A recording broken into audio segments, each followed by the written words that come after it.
Hello friends, कैसे हैं आप सब। तो जैसा कि आपको पता है कि आपका कैब बहुत ही कम दिनों के बाद आने वाला है। और इस एग्ज़ाम को देखते हुए आपकी स्पेशली इस क्लासेस को फ्रेम किया गया था। स्टैटिस्टिक्स सब्जेक्ट की ये क्लासेस हैं आपकी। ये क्लासेस आपकी डेली बेसिस पर रहती है, 1 आवर की ये क्लास होती है। तो कैब के एग्ज़ाम में स्टैट्स का जो भी सिलेबस आएगा, मतलब एक छोटे से छोटा जो टॉपिक है आपका, वहाँ से लेकर एट द एंड तक जो भी सिलेबस, उसको हमने क्या है यहाँ पर कवर करवाया है।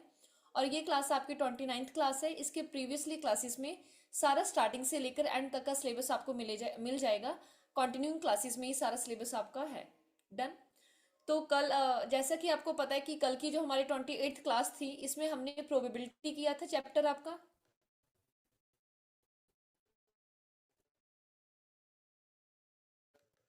है ये एक। और ये स्टैट्स का बहुत ही इंपॉर्टेंट टॉपिक है, बहुत ही ज़्यादा इंपॉर्टेंट। यहाँ से बहुत सी चीज़ें आती हैं। ये स्टैट्स का भी पार्ट है आपका। ये जो आपकी कह सकते हैं ग्रेजुएशन का स्टैट्स होता है, और जो मास्टर्स का स्टैट्स होता है, ये उसमें भी आता है। थ्योरी ऑफ प्रोबेबिलिटी आपको +1 +2 में भी देखने को मिलेगा, बीकॉम और मास्टर्स में भी देखने को मिलेगा। बस उसका जो कंसेप्ट है उसको थोड़ा और वाइड कर दिया जाता है। तो ये स्टार्टिंग की स्लाइड्स थी जो हमने हमारी 26th 27th और 28th क्लास में कंप्लीट की थी। देन उसके बाद मैंने कल आपको क्या करवाया था, मैंने आपको कल बाइनोमियल डिस्ट्रीब्यूशन करवाया था। ये आपका डन हो चुका है। इसके सारे जो प्रैक्टिकल क्वेश्चंस, एप्लीकेशंस, और मैंने आपको पॉइजन कल स्टार्ट करवा दिया था। तो पॉइजन डिस्ट्रीब्यूशन का मीनिंग कल हमारा क्लियर हो गया था। आज हम करेंगे पॉइजन डिस्ट्रीब्यूशन को आगे कंटिन्यू। देन उसके बाद हम फर्दर इसके बाकी के टॉपिक्स करेंगे। हाँ जी बच्चे, यहाँ तक किसी को कोई भी डाउट है तो आप हमारी जब ये वीडियोस अपलोड होती हैं वहां पर कमेंट सेक्शन में जाकर बता सकते हैं, सो डैट हम उनके ऊपर काम करें और आपको बेस्ट टू बेस्ट सर्व करने की कोशिश की जाए। Okay done. तो चलिए, अब पॉइजन डिस्ट्रीब्यूशन का मीनिंग तो मैंने आपको कल करवा दिया था, एक हल्का सा बता देती हूँ एक रिमाइंडर के लिए, सो डैट आप आज की चीजों को इसके साथ लिंक कर सकें। पॉइजन डिस्ट्रीब्यूशन क्या है? एक डिस्क्रीट प्रोबेबिलिटी डिस्ट्रीब्यूशन है, डिस्क्रीट सीरीज के ऊपर लगता है।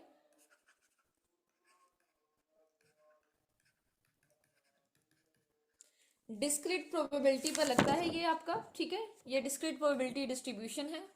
ये फ्रेंच सॉरी हाँ जी, फ्रेंच मैथमेटिशियन थे, उनके द्वारा निकाला गया था। और ये क्यों लगाया जाता है, कहाँ पर लगाया जाता है? ये वहां पर यूज किया जाता है ऐसे सिचुएशंस में जहां पर किसी चीज के होने के चांसेस बहुत ही नामात्र होते हैं। Use in those situations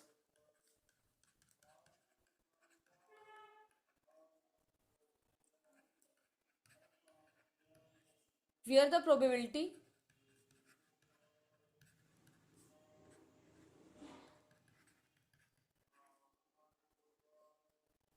of the happening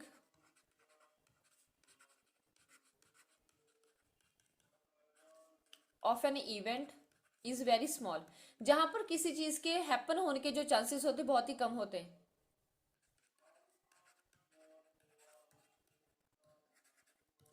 हाँ जी बच्चे, क्लियर। तो पॉइजन डिस्ट्रीब्यूशन का मीनिंग मैंने करवा दिया था। इसका फॉर्मूला भी आपको लिखवा दिया था। फॉर्मूला एक बार फिर से देख लीजिए। Probability is equal to X is equal to small S is equal to E minus M. M की वैल्यू एक्स, एम के ऊपर एक्स, और नीचे आएगा आपका एक्स का एक्सक्लामेटरी। तो ये उसका फॉर्मूला था। हर एक चीज का मीनिंग क्लियर कर दिया था। कल की क्लास को आप जरूर से देखिए, सो डैट आपको आज की क्लास में समझने में कोई भी दिक्कत ना आए। हाँ जी डन यहाँ तक। चलिए, अब हम करेंगे आज का topic start, that is properties of Poisson distribution. इतना देख लीजिए। चलिए,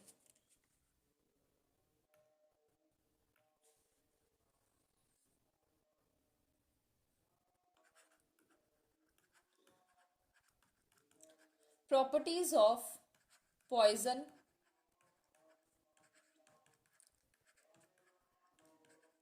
डिस्ट्रीब्यूशन। ओके, तो सबसे पहला क्या है, इसकी फर्स्ट प्रॉपर्टी है डिस्क्रीट प्रोबेबिलिटी डिस्ट्रीब्यूशन। इसके मीनिंग में भी ये हमने पढ़ा था, डिस्क्रीट प्रोबेबिलिटी डिस्ट्रीब्यूशन।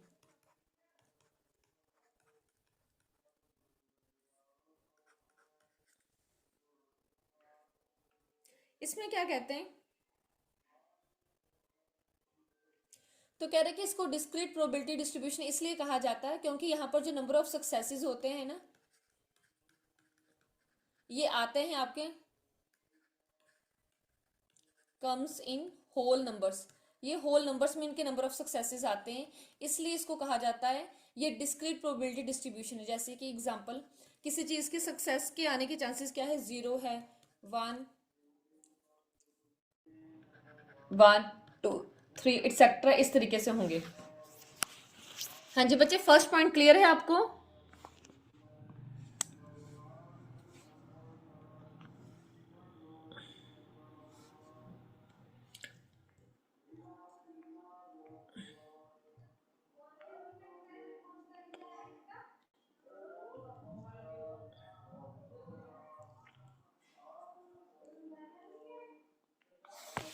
हाँ जी बच्चे, फर्स्ट क्लियर है। नंबर ऑफ सक्सेस, इसमें जो नंबर ऑफ सक्सेसेस आते हैं ये होल नंबर्स में आते हैं, जैसे कि 0 1 2 3 4 5 6 7, कुछ भी आ सकता है, इसलिए इसको क्या कहा जाता है, इसको डिस्क्रीट प्रोबेबिलिटी डिस्ट्रीब्यूशन कहा जाता है।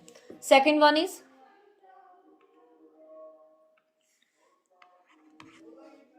Value of P and Q.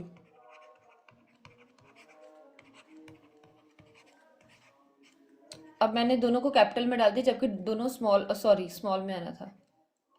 P and Q, तो ये वहां पर यूज किया जाता है जहां पर किसी चीज के होने के चांसेस, डेट इज सक्सेस के होने के चांसेस बहुत ही कम होते हैं। तो यहां पर आपका जो पी आता है ये 0 होता है और क्यू आपका 1 आता है, और जो एन होता है, नंबर ऑफ जो भी आपने ट्रायल किया है, ये क्या होता है, बहुत ही बड़ा होता है, इनफिनिटली लार्ज रहेगा। हाँ जी बच्चे, क्लियर है? ओके, थर्ड देखिए आप, मेन पैरामीटर। इसमें मेन पैरामीटर क्या है, आपको क्वेश्चन पूछा जा सकता है, in Poisson distribution which of the following is the main parameter.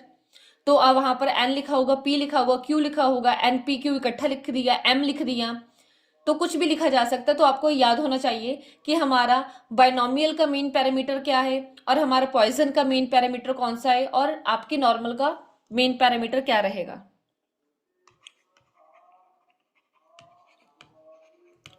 Main parameter इसमें क्या होता है, इसमें सिर्फ एक ही मेन पैरामीटर है जिसको आप क्या कहते हो, एम कहते हो, और इसकी जो वैल्यू होती है किसके बराबर होती है, एन और पी के इक्वल टू होती है।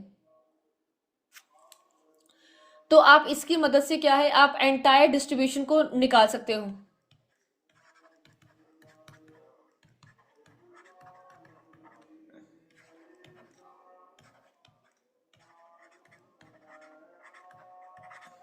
इसको कैलकुलेट निकाल किया जा सकता है एम से। हाँ जी डन बच्चे, 3 हो गई। देन फोर्थ में नेक्स्ट पेज में करवाती हूँ, उसमें डायग्राम बनाना है, जब तक मैं कोई छोटी सी लिखवा देती हूँ। फोर्थ लिखिए वैसे आप, equality of mean and variance.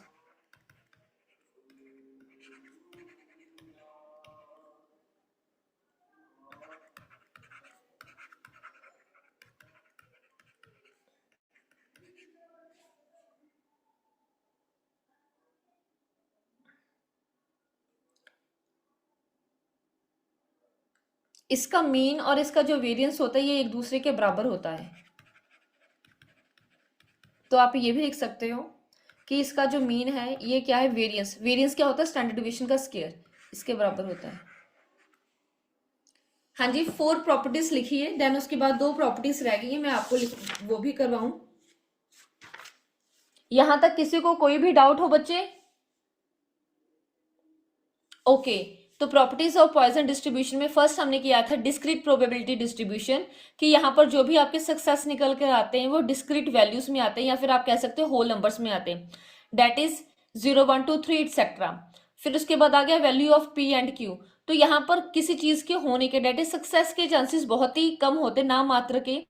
तो यहाँ पर पी हमारा 0 होता है और क्यू की वैल्यू क्या आती है, 1 आती है। डन। देन उसके बाद आ गया मेन पैरामीटर। तो इसमें मेन पैरामीटर एक ही है आपका m, और m किसके बराबर होता है, n p के। डेट इज आपने टोटल को n को p के साथ मल्टीप्लाई कर देना, तो आपके पास m की वैल्यू निकल कर आ जाएगी। और अगर आपको m की वैल्यू पता है तो आप पूरी डिस्ट्रीब्यूशन को m से निकाल सकते हो। Done. Then fourth is the equality of mean and variance. Poisson distribution में मीन और वेरिएंस एक दूसरे के बराबर होते हैं। हाँ जी, क्लियर है यहां तक? ओके। देन उसके बाद देखिए हम नेक्स्ट करते हैं फिफ्थ पॉइंट हमारा। फिफ्थ पॉइंट कहता है शेप ऑफ पॉइजन डिस्ट्रीब्यूशन।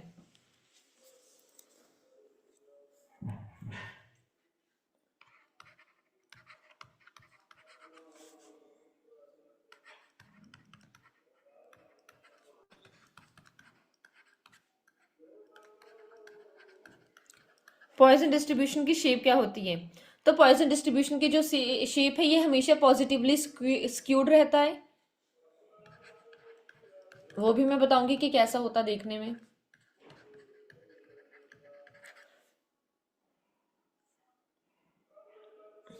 लेकिन जो इसकी स्क्यूनेस है वो आपकी कम होती जाती है।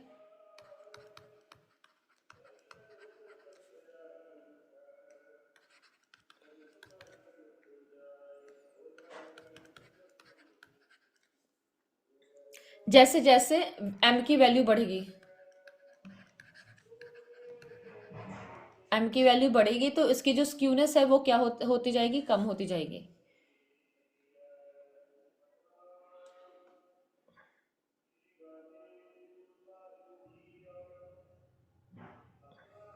इस तरीके से देखिए डायग्राम बनता है इसका।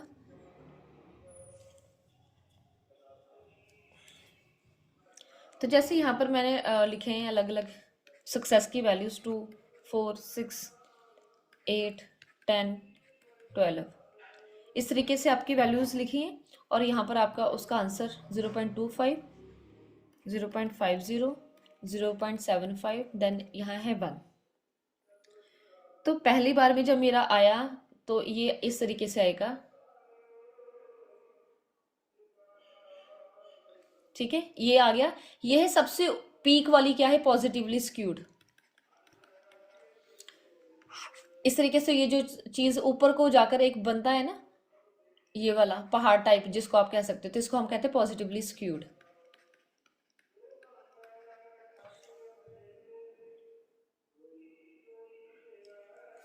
और यहाँ पर आपकी m की वैल्यू क्या निकल कर आई थी? 0.3। देन उसके बाद आपका यहीं से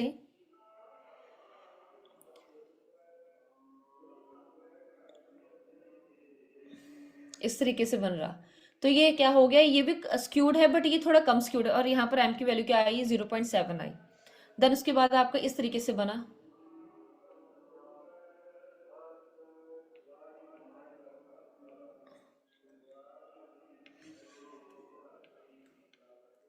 तो यहाँ पर m की वैल्यू आई है आपकी 4। तो जैसे जैसे m की वैल्यू इंक्रीज होती गई तो ये इसकी जो स्क्यूनेस है ना, ये क्या है? कम होती गई। ये डायरेक्ट ये पीक वाला था, देन थोड़ा सा कर्व आ गया और ये ज्यादा कर्व आ गया इस तरीके से। इसको हम कहते हैं पॉइजन डिस्ट्रीब्यूशन की शेप क्या होती है? Positively skewed. और इसकी जो स्क्यूनेस है वो कम होती जाती है जैसे जैसे m की वैल्यू बढ़ती जाएगी। हाँ जी बच्चे, क्लियर? ओके। फिफ्थ तो हो गया आपकी प्रॉपर्टी। एक लास्ट प्रॉपर्टी रह गई है हमारी, इसको देख लीजिए, देन मैं लास्ट वाली प्रॉपर्टी करवाऊं आपको।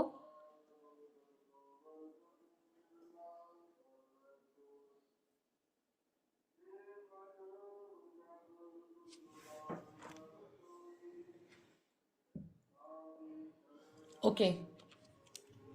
Then sixth is last one, constant of Poisson distribution. Constant of Poisson distribution.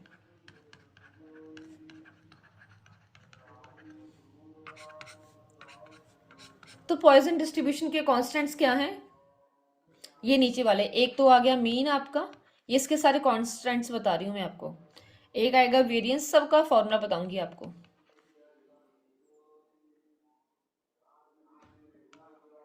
Standard deviation, moment coefficient of skewness,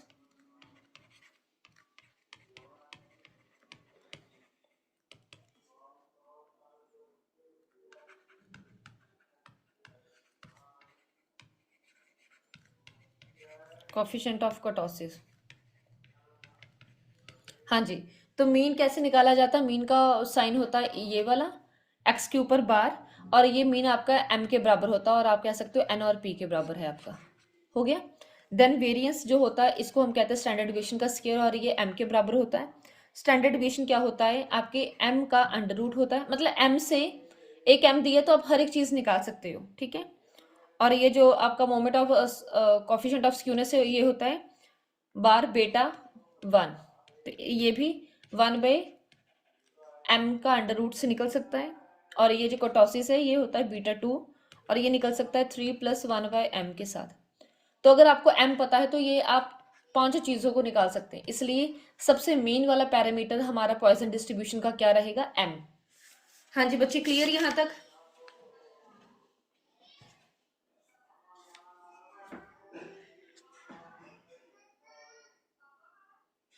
हाँ जी बच्चे, क्लियर यहां तक? कोई डाउट हो किसी को?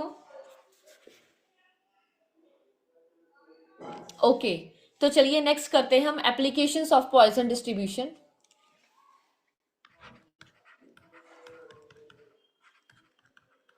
Applications of Poisson distribution.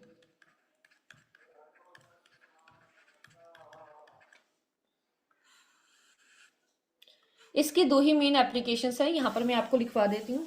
पहली है कि पॉइसन डिस्ट्रीब्यूशन का फॉर्मूला फिट करना, और दूसरी है आपका फिटिंग इसकी। तो फर्स्ट वाला हम करते हैं application, that is application of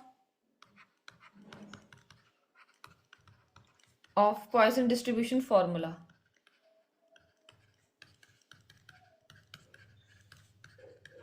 साथ साथ में नोट करते जाइए।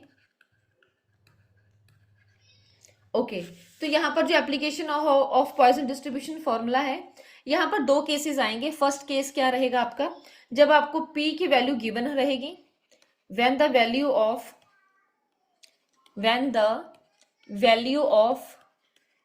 p is given। हाँ जी, done. Okay, and the second one is when the value of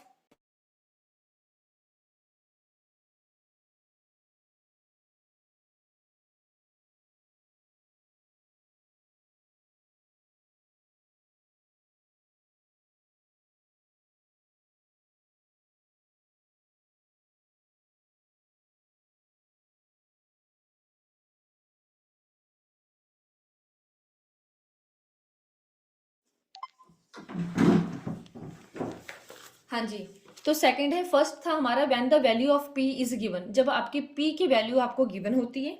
and the second is when the value of m is given।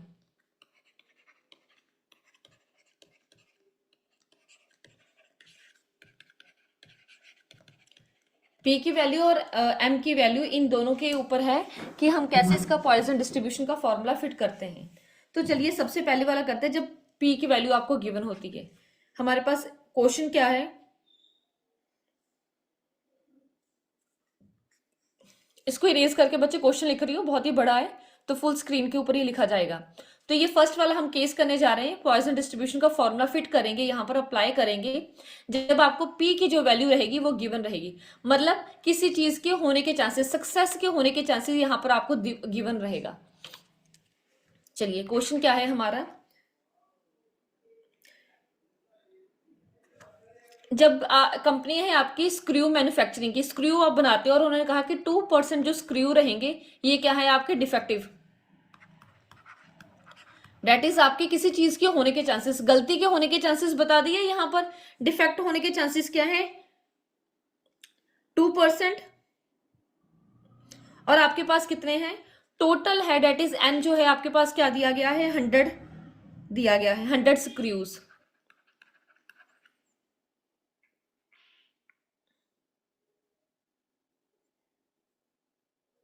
तो यहां पर आपको क्या क्या सिचुएशन निकालने के लिए कही गई है? कह रहे कि 2% स्क्रू आपके डिफेक्टेड बताए गए हैं एंड एन की वैल्यू है 100 स्क्रू। आप क्या है निकालिए, प्रोबेबिलिटी निकालिए, नो डिफेक्टिव स्क्रू, कोई भी डिफेक्टिव स्क्रू ना निकल कर आए, ठीक है। सेकंड केस कहते हैं एक डिफेक्टिव स्क्रू निकले, और थर्ड कहता है आपका दो या दो से ज्यादा डिफेक्टिव स्क्रू निकले,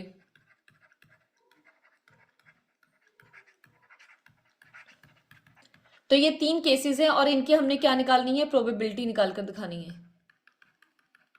हाँ जी बच्चे क्लियर। 2% स्क्रूज डिफेक्टिव दिए गए हैं डाटा में और आपके पास टोटल नंबर ऑफ स्क्रूज कितने हैं, 100। प्रोबेबिलिटी निकाली है कि हाँ भी कोई भी डिफेक्टिव स्क्रू ना निकले, एक निकले या दो से ज्यादा निकले। डन। तो चलिए अगर आप डिफेक्टिव स्क्रू की बात करेंगे तो ये क्या है, 2% है। तो 2% को हम कैसे लिखते हैं, पहले ना ये अब सोल्यूशन करने जा रही हूं। That is 2/100। तो 2/100 क्या बन जाएगा आपका, इज इक्वल टू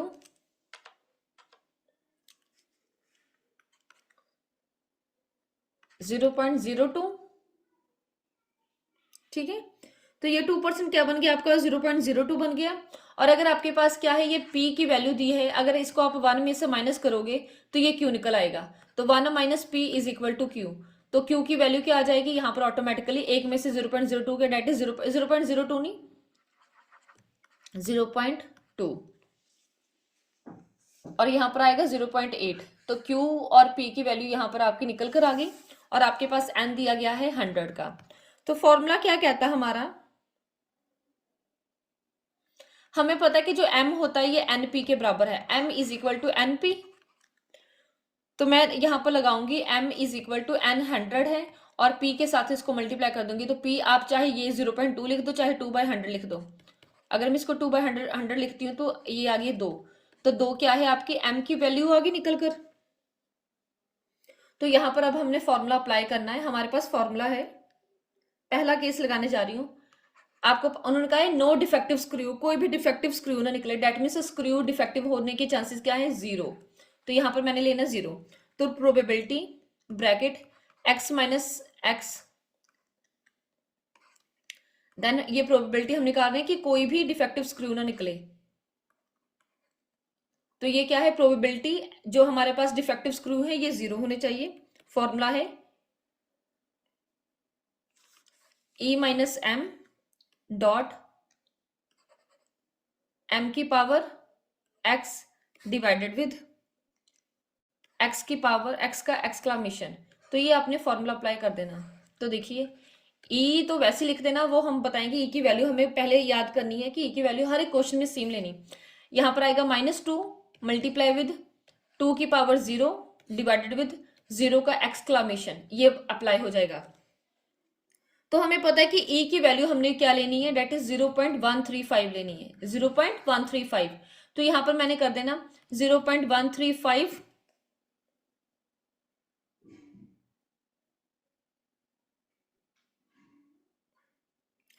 उन्होंने ना क्वेश्चन में ये दिया है कि e की पावर -2 जहां पर आएगा वहां पर आपने 0.135 अप्लाई करना, क्वेश्चन में आपको गिवन होगा।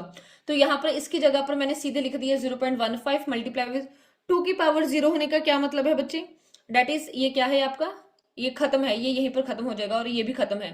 तो सिंपली आपके पास आंसर क्या आ रहा है इसका, 0.135। सिर्फ ये पहली वैल्यू आपकी अप्लाई हो रही है। तो फर्स्ट केस हो गया आपका नो डिफेक्टिव स्क्रू वाला, डन।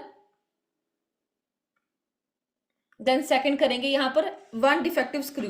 तो यहां पर मैंने क्या लेना, probability x is equal to 0 की जगह पर लूंगी 1, क्योंकि मैं अब एक डिफेक्टिव स्क्रू की बात कर रही हूँ। फॉर्मूला सेम, e लिख दिया माइनस m की वैल्यू क्या थी -2, ओके, डॉट m आ गया 2 और x की वैल्यू क्या है यहाँ पर 1 और नीचे क्या है आपका 1 का एक्सक्लामेशन। तो e-2 की वैल्यू आपको दी गई है, ये कहां पर पुट करनी है, 0.135 मल्टीप्लाई विद 2 की पावर 1 का मतलब 2 लेना और 1 का एक्सक्लामेशन मतलब 1 होना सिंपली। तो 0.135 को जब आपने 2 के साथ मल्टीप्लाई करना बच्चे तो ये आएगा आपके पास 0.270 आंसर सेकंड का। बस फॉर्मूला याद होना चाहिए, इसको अप्लाई करना तो बहुत ही आसान है। हाँ जी डन। तो ये 2 केस मैंने सॉल्व कर दिए, ये था हमारा पहला केस और ये है हमारा दूसरा केस। अब हम करने जा रहे हैं हमारा तीसरा केस सॉल्व।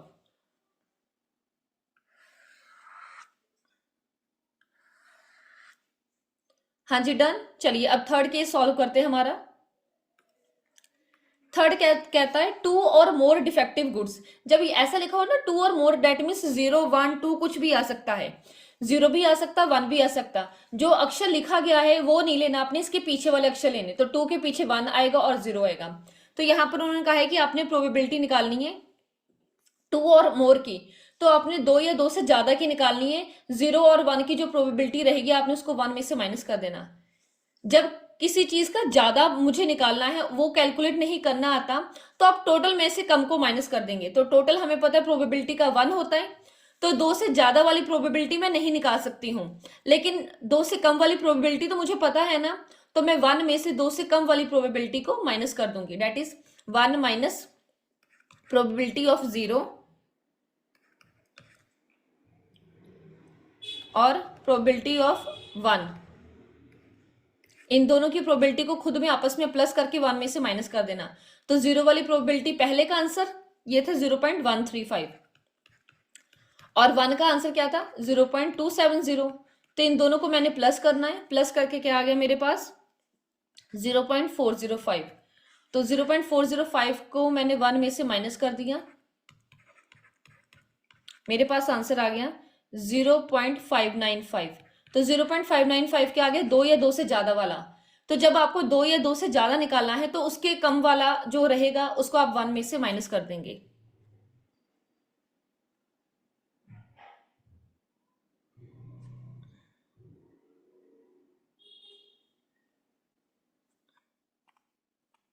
हाँ जी बच्चे, क्लियर है यहां तक आपको? तो यहां तक कोई भी आपको दिक्कत आए तो प्लीज मुझे बताइए, देन मैं आगे करवाऊं।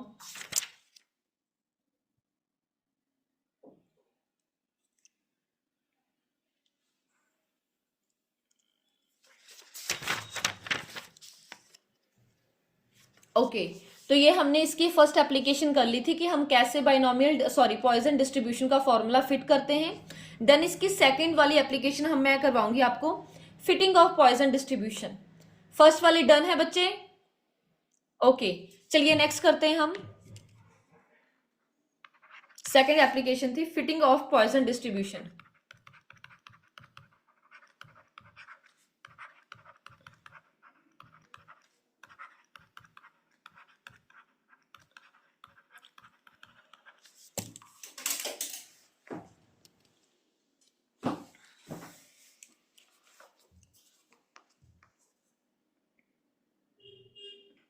तो अगर आपने क्या है फिटिंग करनी है पॉइजन डिस्ट्रीब्यूशन की, तो आपको क्या है फॉलोइंग प्रोसीजर फॉलो करना पड़ेगा।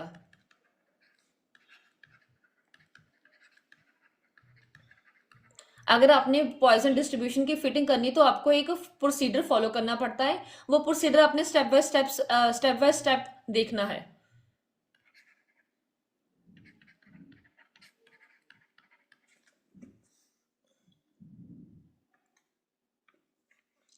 फर्स्ट पॉइंट क्या आएगा इसका,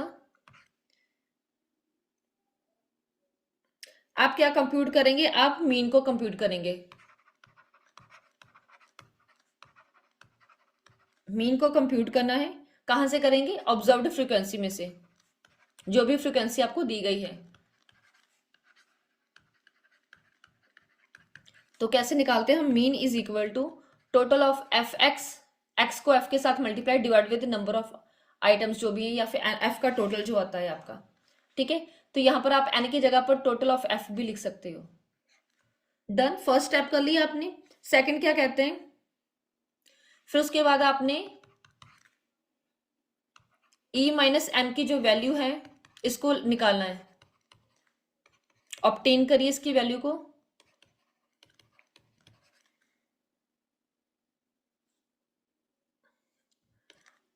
अगर तो क्वेश्चन में गिवन है फिर तो ठीक है, ठीक है। और अगर क्वेश्चन में गिवन नहीं रहेगी आपको इसकी वैल्यू, तो आपने ये फॉर्मूला अप्लाई करना। तो आपने फॉर्मूला अप्लाई करना है। कौन सा फॉर्मूला अप्लाई करेंगे, ये वाला नीचे वाला फॉर्मूला है हमारे पास, E minus M is equal to reciprocal bracket anti log, ये लॉग टेबल होता है उसको देखा जाता है, एम मल्टीप्लाई विद 0.4343। m को 0.43 से मल्टीप्लाई करेंगे, इसका जो भी आंसर आएगा उसका एंटीलॉग देखेंगे, उस एंटीलॉग का आपने उल्टा कर देना है, तो ये आपके पास वैल्यू निकल कर आ जाएगी e माइनस एम की। m तो निकालना आता ही है ना, n और p को मल्टीप्लाई करके।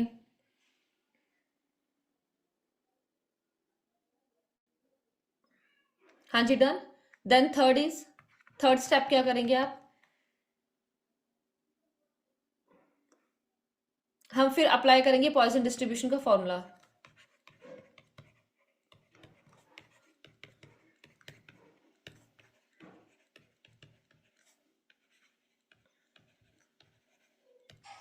फॉर्मूला क्या है, probability x is equal to small x is equal to e minus M dot m की value x divided with x का एक्सक्लामेशन। हाँ जी, क्लियर। फर्स्ट सेकंड थर्ड हो गया आपका। तो इस तरीके से क्या है, हम फिटिंग ऑफ पॉइसन डिस्ट्रीब्यूशन करते हैं, कि पॉइसन डिस्ट्रीब्यूशन की फिटिंग कैसे की जाती है उसके बारे में मैंने आपको अभी बताया है। यहां तक कुछ भी ना समझ आए तो प्लीज पूछिए, then we have to start our new topic, normal distribution.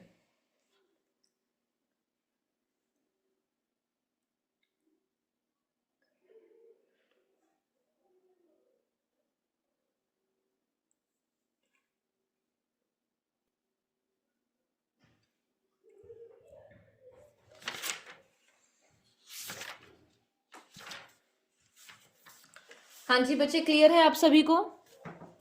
Okay, तो चलिए स्टार्ट करते हैं हमारा new topic which is normal distribution. First किया था binomial distribution, second is the Poisson distribution, and the third one is normal distribution.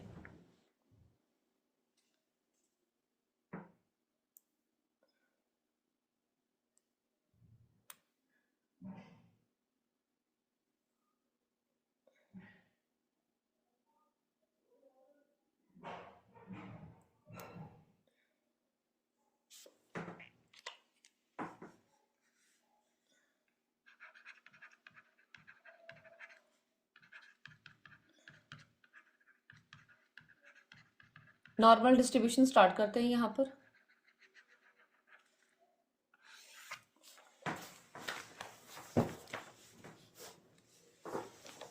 ये क्या है, एक कॉन्टिन्यूस प्रोबेबिलिटी डिस्ट्रीब्यूशन है, जहां पर जो चीज एग्जैक्टली नहीं निकल कर आ सकती, कॉन्टिन्यूस फॉर्म में होती है, ये वहां पर यूज किया जाता है।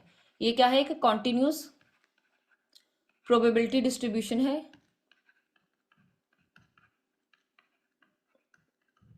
डन।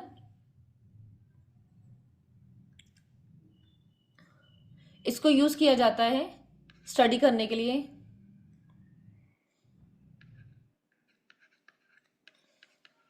कॉन्टिन्यूस रैंडम वेरिएबल्स की, स्टडी द बिहेवियर ऑफ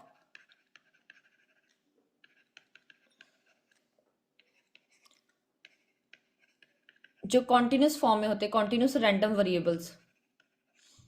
कैसे, एग्जांपल दीजिए हमें। आपकी हाइट 5 फुट से सीधे आप 6 इंच पर थोड़ा चले जाते हो, 5 फुट से 6 फुट पर थोड़ा आपकी हाइट जाती है, तो इंचिस में भी तो बीच में रहती है, 5 फुट 3 इंच, 5 फुट 5 इंच। तो जो चीजें आपकी कॉन्टिन्यूस वेट में होती है, जैसे कि आपका जो भार है, वेट है आपके बॉडी का, तो आप 50 किलो 60 किलो के एग्जैक्टली नहीं होते हो आप, 55 55 kg 200 ग्राम के होते हो, 55 kg 700 ग्राम के होते हो। जो चीजें आपकी क्या है, कॉन्टिन्यूस फॉर्म में रहती है, वहां पर यहाँ इसको यूज किया जाता है आपके नॉर्मल डिस्ट्रीब्यूशन को। एग्जाम्पल क्या है, आपकी हाइट वेट।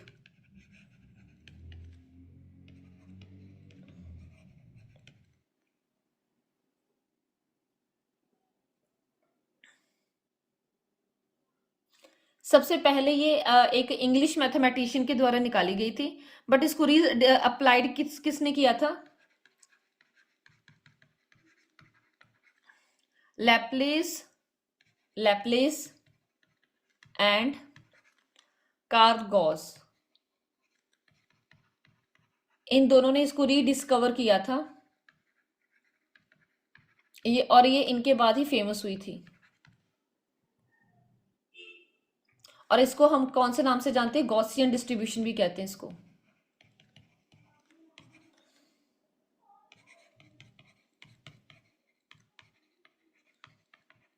हाँ जी बच्चे, क्लियर।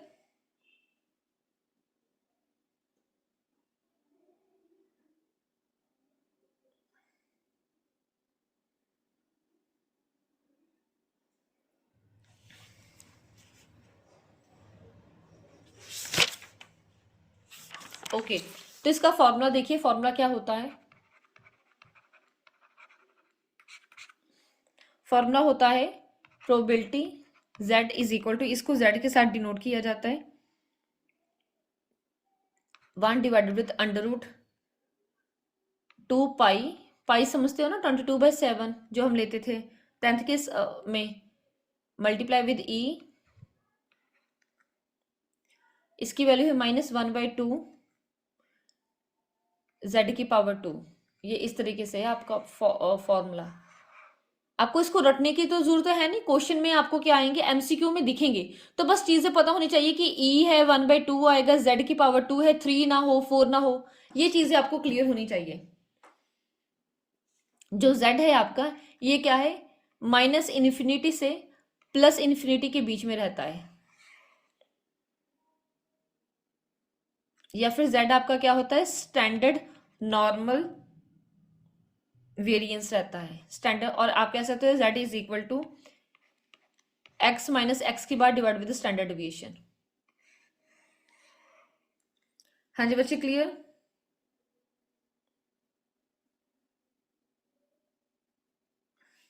जो इसका मीन होता है, मीन ऑफ z, लिखते जाइए, ये चीजें पूछने के चांसेस होते हैं आपके।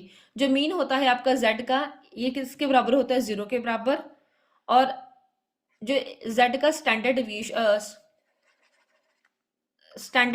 डेविएशन है आपकी z की, ये किसके बराबर होती है आपकी, 1 के बराबर होती है। ये z है आपका।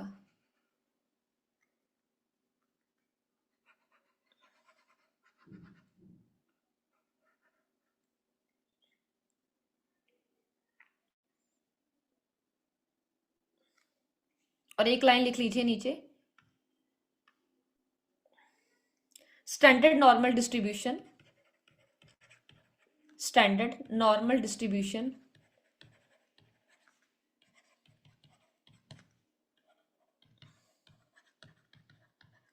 SND, जिसको आप कहते हैं SND, ये क्या है, ये एक ऐसी नॉर्मल डिस्ट्रीब्यूशन है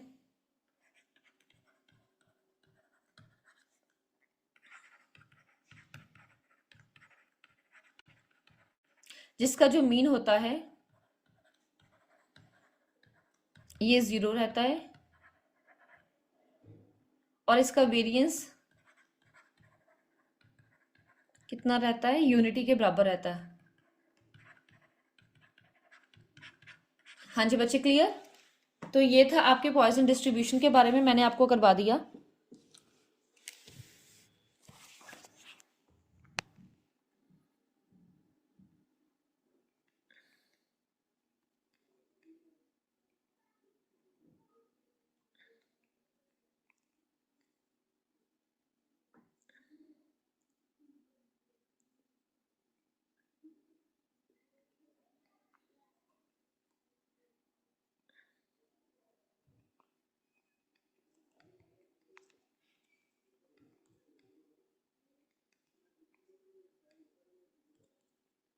हाँ जी, एनी डाउट। यहां तक आपको कोई भी डाउट हो कि हाँ भी नॉर्मल डिस्ट्रीब्यूशन क्या होता है। नॉर्मल डिस्ट्रीब्यूशन हमारे ऐसे रैंडम वेरिएबल्स की स्टडी करती है जो आपके कॉन्टिन्यूस फॉर्म में होते हैं, जैसे कि आपकी हाइट और वेट। और ये रीडिस्कवर की गई थी रेप्लेस एंड कार्ल गॉस के द्वारा, और इसका नाम क्या है, गॉसियन डिस्ट्रीब्यूशन भी पड़ा हुआ है। डन। तो इसमें क्या कहते हैं कि इसका फॉर्मूला मैंने आपको बता दिया कि probability of Z that is normal distribution की 1 डिवाइड विद 2 पाई, इसका अंडर रूट, और e की पावर क्या है, -1/2, और 2 के पैर में है z, और z के ऊपर है आपका स्केयर। तो इसको इसी तरीके से लर्न करना पड़ेगा। जो z की वैल्यू होती है वो -इन्फिनिटी से +इन्फिनिटी के बीच में होती है। z जो होता है वो होता है स्टैंडर्ड नॉर्मल वेरिएंस। तो z आप निकाल सकते हैं x माइनस एक्स की बार डिवाइडेड विद स्टैंडर्ड डिविएशन। जो z का मीन आएगा वो 0 आएगा, जो z का स्टैंडर्ड डिविएशन आएगा वो 1 आएगा। इन चीजों का आपने ध्यान रखना है। और जो स्टैंडर्ड नॉर्मल डिस्ट्रीब्यूशन होती है, एक ऐसी नॉर्मल डिस्ट्रीब्यूशन है जहां पर उसका मीन 0 रहता है और उसका जो वेरिएंस रहता है ये यूनिटी के बराबर होता है। That is variance is equal to unity. Variance को हम क्या कहते हैं, स्टैंडर्ड डिविएशन का स्क्वायर, और ये किसके बराबर है, आपकी यूनिटी के बराबर है। यहां तक आपको कुछ ना समझ आए तो आप प्लीज मेरे से पूछ सकते हैं, फिर आगे मैं करवाऊं आपको। इसका ग्राफ बनाना बता देती हूँ कि इसका ग्राफ कैसे बनता है। यहां तक आपको कोई भी डाउट हो बच्चे?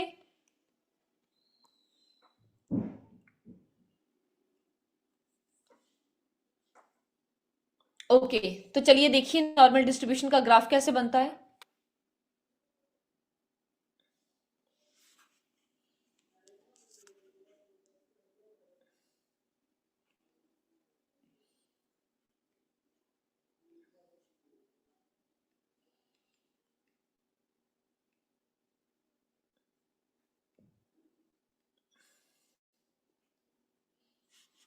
चलिए इसका ग्राफ देखते हैं कैसे बनेगा।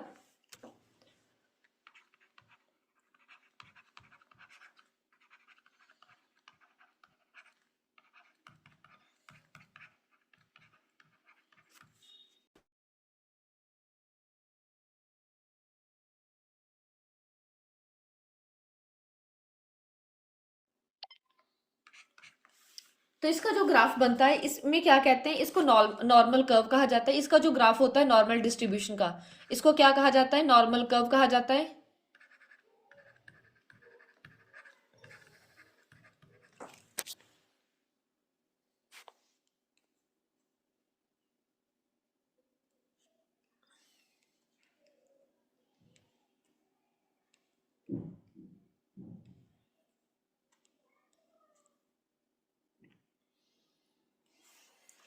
इसको क्या कहा जाता है? नॉर्मल कर्व कहा जाता है, ठीक है। और नॉर्मल कर्व का क्या मतलब होता है कि इसको ग्राफिकली प्रेजेंट करना हमारी नॉर्मल डिस्ट्रीब्यूशन को।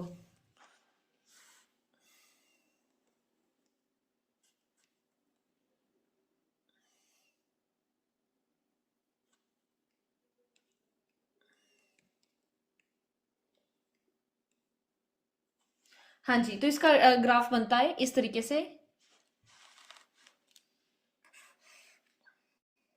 सेंटर में रहता है आपका मीन, ठीक है। और ये ग्राफ जो होता है किसी भी एक्सिस को टच नहीं करता, इस तरीके से।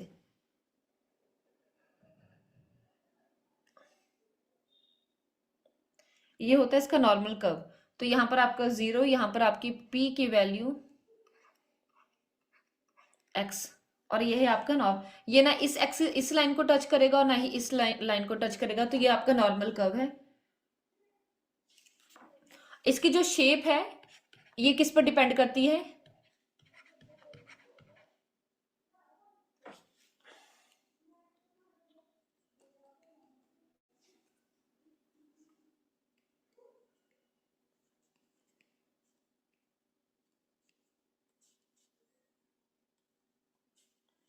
इसकी शेप डिपेंड करती है आपकी मीन के ऊपर,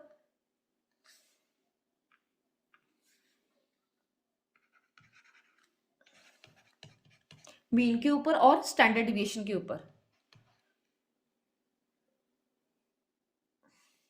और जैसे जैसे मीन और स्टैंडर्ड डिविएशन की वैल्यूज डिफरेंट डिफरेंट आएगी और इसकी जो शेप भी है वो भी डिफरेंट डिफरेंट होती जाएगी। इसकी कुछ अजम्पशंस है, वो अजम्पशंस यहाँ पर लिख देती हूँ, इसको नोट आउट कर लीजिए।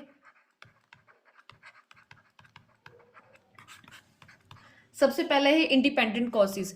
अब मेरे वेट का बढ़ने का, मेरी हाइट के बढ़ने का जो भी कारण रहेगा, क्या है? ये इंडिपेंडेंट है।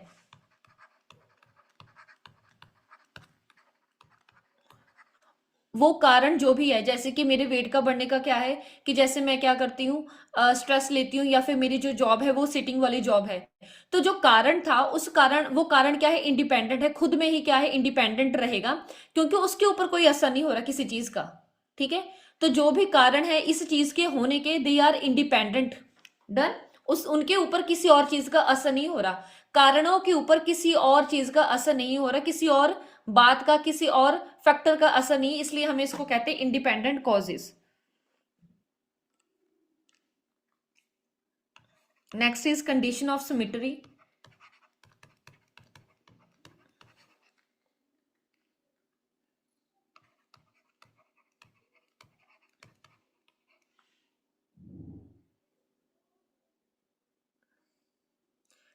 इसमें जो सारी चीजें रहती हैं, जैसे कि आपकी नंबर एंड साइज, सारी चीजें क्या रहती हैं? सिमेट्री में रहती हैं, नंबर, साइज, ये सारी चीजें।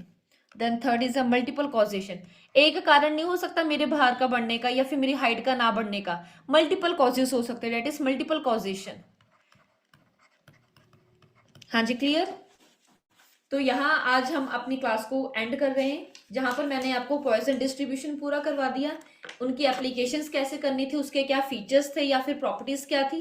देन मैंने आपको स्टार्ट करवाया नॉर्मल डिस्ट्रीब्यूशन, नॉर्मल डिस्ट्रीब्यूशन का मीनिंग, फॉर्मूला, इसका ग्राफ और अजम्पशंस कर ली है हमने। कल हम स्टार्ट करेंगे इसकी भी प्रॉपर्टीज और इसकी एप्लीकेशन को। हाँ जी, क्लियर। तो मैं उम्मीद करती हूँ कि आपको मेरी आज की क्लास अच्छी लगी होगी, जो भी मैंने करवाया है आपको आपको समझ आ रहा होगा और आप ऐसे डेली बेसिस पर मेरे साथ जुड़े रहेंगे। Thank you for today's class.